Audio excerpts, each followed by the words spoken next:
Hello, Alvin. How are you? Great, Naz. Thanks for having me on, buddy. Nice to reconnect again. Yeah, man, you too. It's been some time, so nice to get in touch with you. Really happy you came along. For everyone who doesn't know you, you're a business coach for in the retail sector. Can you tell us a little bit about what you do and how that works and who you help on? Absolutely. So yeah, I'm a retail business coach. So all that fancy term, what it means is basically I'm a business coach for bricks and mortar retailers specifically. And so that's my day job. And my other fun thing that I do is I also invest in businesses and acquire businesses, but not in the retail niche, focusing mainly on manufacturing and transportation businesses. So they're the two hats that I wear. Nice one, man. Amazing. And how long you been in acquiring businesses, and how long have you been in retail for?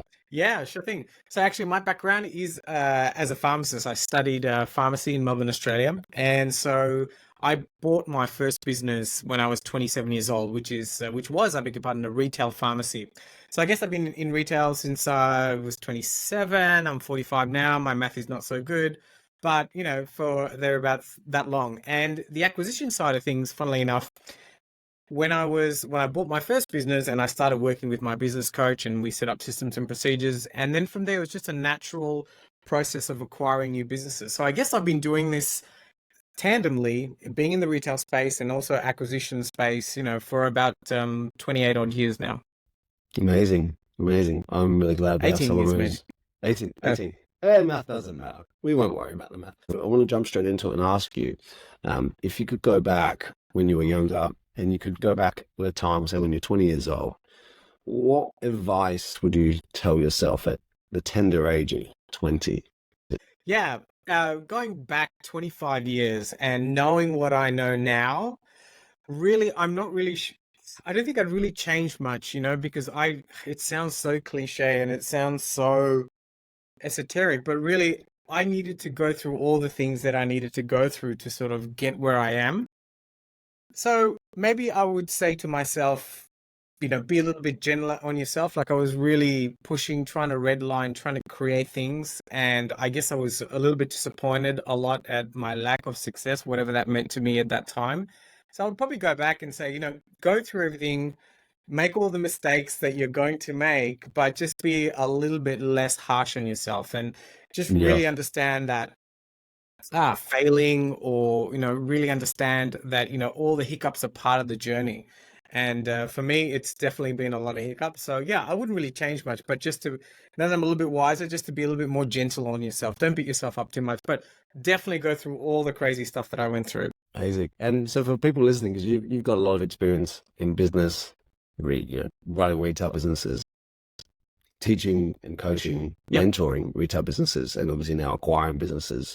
If you were to look from a business aspect or standpoint and say, maybe let's go outside yourself and say someone who's 20 years old and is looking at your career path or your journey, and they say, well, I really like what Alvin's doing. I really want to do something similar. What would be some advice or wisdom you could share to someone like that? Yeah, I think great. Definitely go ahead and do it. For some of us, and it was certainly for me at some time, you can get a lot of analysis paralysis and trying to create the right environment before you start to even execute. And I see that in some of my clients as well. And I was certainly like that in the beginning. I think if you really want to get into business and if you want to look at ways of acquiring businesses, growing businesses, I think the best way to do it is just to get your feet wet and just really get into it. Sure, you can plan, you can do a whole heap of planning, and I love planning as well. But if you're just starting out, I think pick something you're interested in, maybe something you're passionate about, or something you have, or somebody that's doing something, and just really go for it. Because I truly believe that's where you're going to learn all the skills that you're going to be using moving forward. And that's, while you're failing, understanding how business works, understanding the importance of, your customers, how you serve your customers, systems, processes. So I think my main advice would be to just don't overthink it and just really get into it. Just jump in the deep end and do Just it. start. Say yes, work out how. Yeah, I can do Just that. Yeah, I start. can help you Yeah. there. Sure, I know how to do that and can give it a go. That's what I'm hearing. Give it a go. So you talked Yep, about absolutely. failure already quite a couple of times. I mean, we're just when we look back, there's probably been a lot of Mm. challenges and failures. So can you tell me about a specific, like, what are your strategies now over the last 25, or longer than 25 years, but that you've built up of overcoming, when dealing with failure and overcoming with failure? What sort of strategies do you have in place? Or do you have conscious things, or is it more just like you pull on experience? How do you go about it? Yep, absolutely. So yes, I had so many failures when I was running my businesses, running the pharmacy businesses, and it's just been a constant, not constant, but just little trials and tribulations that you need to work through. And how I deal with it now, really, and it's cliched, but it's all about really about mindset. And I think mindset is really important because this is the guiding force that will move you forward. So mindset for me encompasses a few things. So it's making sure that I'm not beating up on myself, making sure that I am understanding my wins, if you will. So that's one of my big processes that I've been doing for quite a long time. Part of that mindset is making sure that I have a clear vision for myself on what I'm trying to achieve. And as I've gotten older, that vision, and this is not my not thanks to me, but thanks to the business coaches I was working with at the time, and really, it's about a vision for myself. What do I want my life to be like? What do I want to create?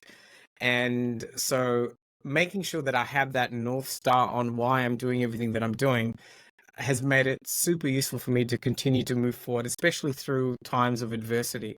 So mindset's really important. Under that, I would put journaling. Do um, like a 15-minute diary every day, which is just basically my wins for today, just 3 wins and what I want to achieve tomorrow. And that sets me up really, really well for the day because, I can be that guy still, and I do slip into it, where it's the end of the day and I'm like, damn, I haven't done anything today. But really taking the time out to write and really reflect on the day, you're like, oh, yes, I went to the gym today. Oh, I did this marketing piece, or I really helped this client today. Really brings me back down and creates a positive mindset for the next day. So I think that's really important. And another thing is meditation. Meditation's been very important for me. I've been meditating for over 20, 30 years now. And so I think that's been a really big grounding force for me. Amazing. You said something which was quite interesting. Oh, I'm really curious to kind of dig into a little bit around your kind of your major challenge, like maybe one of your major challenges that you've gone on in your journey. Yeah, absolutely. I think one of my one of my examples, which I share a lot, which is why I started my coaching business, was when I was growing my pharmacies. At one stage, I was going through this really bad cash flow issue, right? I was just trying to figure out where all the cash was going in my business. And this was really, really hard because all of a sudden I couldn't pay my bills, I couldn't pay my staff, I couldn't pay myself for sure. And I was struggling to, make the loan payments to the bank. And so Mm. this was a very, very tough time, a lot of juggling. And I was, for a few moments, panicking quite a lot on what I should do. I had to, like, whether I had to sell some other property and a few things to pay down the loan. So that was really, really challenging for me. And the way I went through that was basically, and I think my meditation practice helped, but really just really having a look at what exactly, laying out the process ahead of me and really understanding the consequences of what would happen if I did nothing and what I needed to do. But for me, I work best when there's a plan. So I was able to sit down properly and just really sketch out or map out the possible opportunities and the possible ways I could deal with this. And that, for me, that works really, really well because I can see visually a clear picture. It's basically like process mapping, and then really chunking it down into small steps and basically just working on each step at a time. So I really knew that I needed to get out of this cash flow hole that I found myself in. I had put together a plan. So, just basic things like, okay, I need to get some outside help. I probably need to talk to my banker. I probably need to talk to my suppliers, and that kind of thing, and just chunking it down. And then it was basically every day just tackling a little bit. So something really basic like calling my banker and saying, hey, I'm in trouble. What can we do? And then the next day it was like calling my suppliers and saying, I don't think I'll be able to pay the bill this month. I'm going to have to talk about some extension terms and so on and so forth. And having that plan for me worked really, really well because every day I knew I was doing something to sort of come towards a solution rather than drowning in it all and then trying to get into a state of panic, which I did Yeah. at many times, really falling back onto my little plan, which is a malleable plan for me because I don't get everything right the first time. And so, just having some sort of structure works really, really well for me.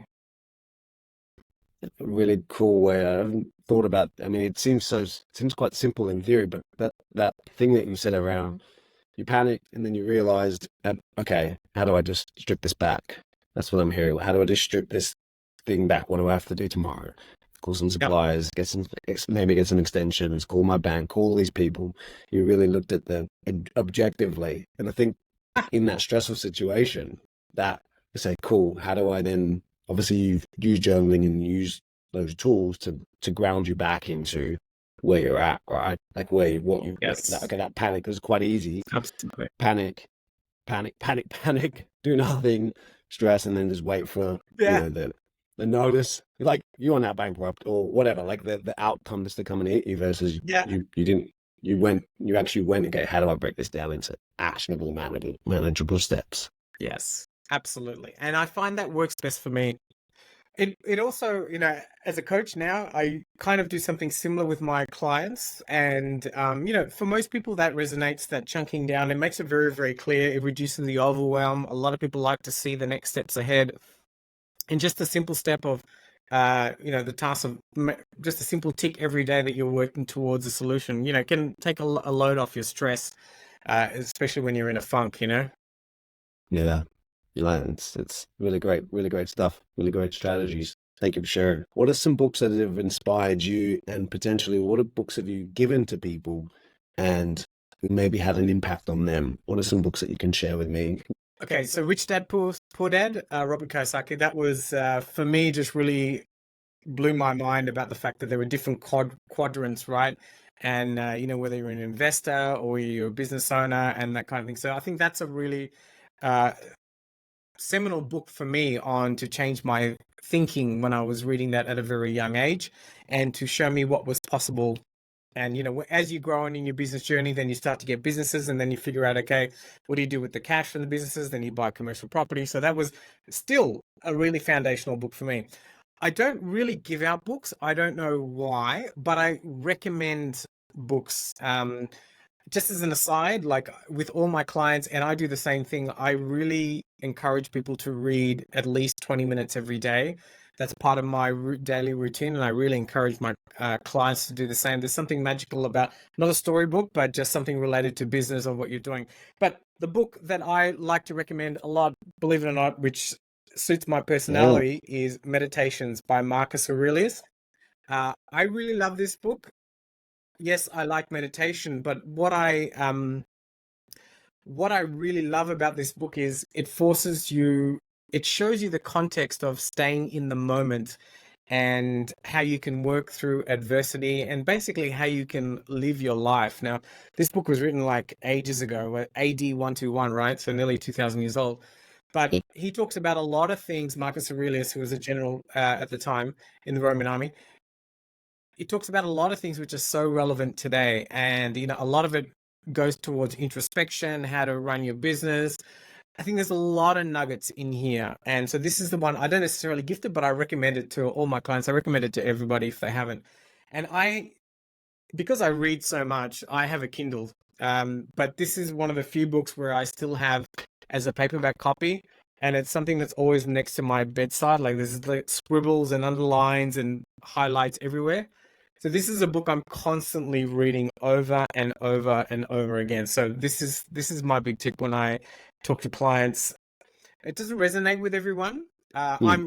But for me, and I tend to attract people in my coaching program who are very similar to me, who have the same values. So this works really, really well for them as well. So have you read this? Amazing.